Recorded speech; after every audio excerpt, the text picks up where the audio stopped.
स्वागत है आप सभी का एक बार फिर से हमारे YouTube चैनल RN क्लासेस में। आज मैं आप लोगों को आरआरबी एएलपी के रिगार्डिंग एक इम्पोर्टेंट इंफॉर्मेशन देने जा रहा हूं। आपको पता है कि आरआरबी एएलपी के एग्जाम के अब कुछ ही दिन बचे हैं, तो इसी के मद्देनजर रखते हुए रेलवे ने क्या किया है कि एक मॉक टेस्ट जारी किया है जो आपको आरआरबी चंडीगढ़ की वेबसाइट पे मिल जाएगा। तो जो भी कैंडिडेट आरआरबी एएलपी की तैयारी कर रहे हैं, जिन्होंने भी फॉर्म भरा है, वो लोग जाएं और वहां से मॉक टेस्ट लगाएं और पता करें कि क्या क्या प्रारूप में क्या क्या बदलाव हुआ है, क्या क्या इंटरफेस में चेंज हुआ है। आप लोग जाके वहां देखिए, मॉक टेस्ट लगाइए। 75 क्वेश्चंस है। उसके बाद वहां से आपको पता चलेगा कि पुराना पैटर्न नहीं है या कुछ पैटर्न में बदलाव किया है। जो इंटरफेस का पैटर्न होता है, क्वेश्चन देखने का पैटर्न होता है, वो सारा कुछ वहां से चेक कर लीजिएगा। ये एक इंपॉर्टेंट इंफॉर्मेशन है जो भी एएलपी की तैयारी कर रहे हैं उनके लिए। दूसरी बात मैं बता दूं कि जब आप मॉक टेस्ट लगाओगे, वैसे तो आपने बहुत सारे मॉक टेस्ट लगाए होंगे, कभी इधर से कभी उधर से, लेकिन जो रेलवे अपना ऑफिशियल मॉक टेस्ट जारी करता है एग्जाम में, कुछ वैसा ही पैटर्न जो होता है वो इंटरफेस का या फिर जो भी उसमें कीबोर्ड पे डेस्कटॉप पे आपको दिखता है ना, क्वेश्चन का प्रारूप, इस साइड क्वेश्चन ये चिन्हित किया गया, वो सारा मार्क किया हुआ, सबमिटेड, ये सारा कुछ वहां से आपको पता चलेगा। एज सेम जो इंटरफेस रहेगा वो भी एग्जाम में ही रहता है। तो ये आप लोगों के लिए एक इंपॉर्टेंट सूचना था। आप लोग जाइए वहां पे और उस मॉक टेस्ट को लगाइए।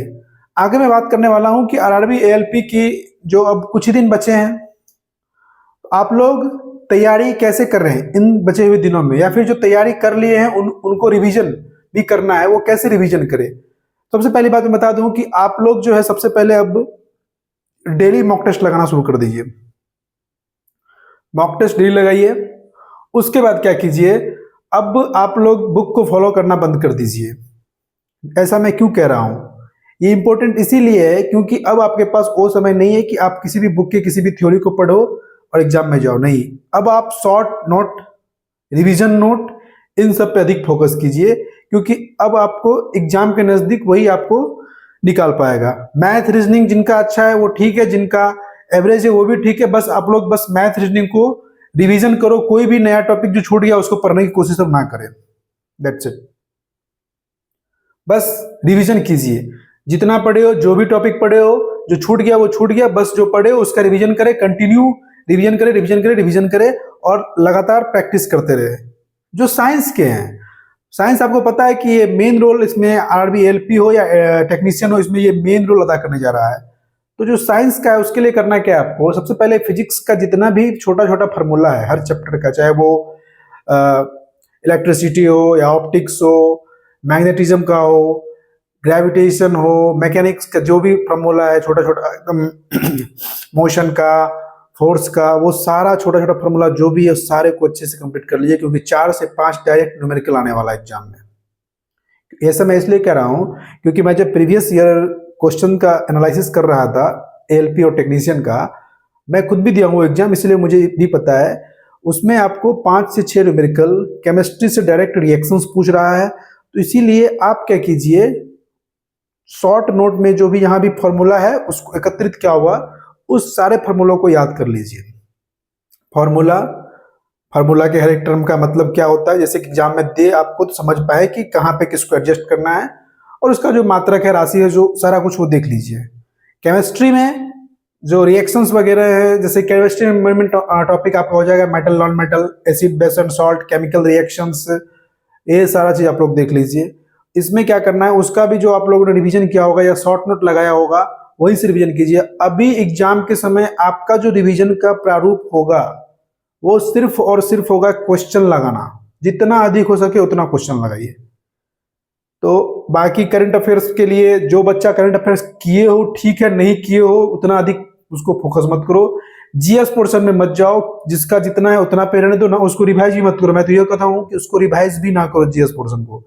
आपको सिर्फ और सिर्फ फोकस करना है science, physics, chemistry, mainly physics chemistry, biology okay, reasoning, mathematics, that's it. इससे अधिक कुछ नहीं करना। अगर इससे अधिक कुछ नया करने की कोशिश करते हो इन 20 दिनों में, जो बचे हुए दिन हैं, मुश्किल में पड़ जाओगे। क्योंकि मैं बता दूं कि करंट का 3 से 4 क्वेश्चन रहेगा और जो जनरल आपका जो स्टडीज है उससे 2 या 3 क्वेश्चन रहेगा। अगर आप 65 क्वेश्चन 10 क्वेश्चन में सेट कर दूं करंट अफेयर्स को और जनरल स्टडीज को, 65 क्वेश्चन जो आपके पास, इसकी अगर अच्छे से तैयारी कर लो ना तो कितना कटअप जाएगा ये आपको ही पता है। इसीलिए आप जो है सो फोकस करिए रिवीजन ऑन साइंस, साइंस में भी फिजिक्स, केमिस्ट्री, इधर मैथ्स में और रीजनिंग में जितना हो सके उतना फोकस कीजिए। मैं यही आपको बताऊंगा। और डेली एक मॉक टेस्ट लगाइए और एक शेड्यूल बना लीजिए कि मुझे आज जो है सो फिजिक्स का सारा फार्मूला देख लेना है, आज केमिस्ट्री का जो भी केमिस्ट्री को इस तरीके से तैयार कीजिए कि आज केमिकल रिएक्शन देख लेंगे, एक दिन में मेटल और मेटल पूरा एकदम रिवीजन कर लेंगे, एक दिन में एसिड बेस सॉल्ट कर लेंगे पूरा रिवीजन, एक दिन में पीरियडिक टेबल पूरा रिवीजन कर लूंगा।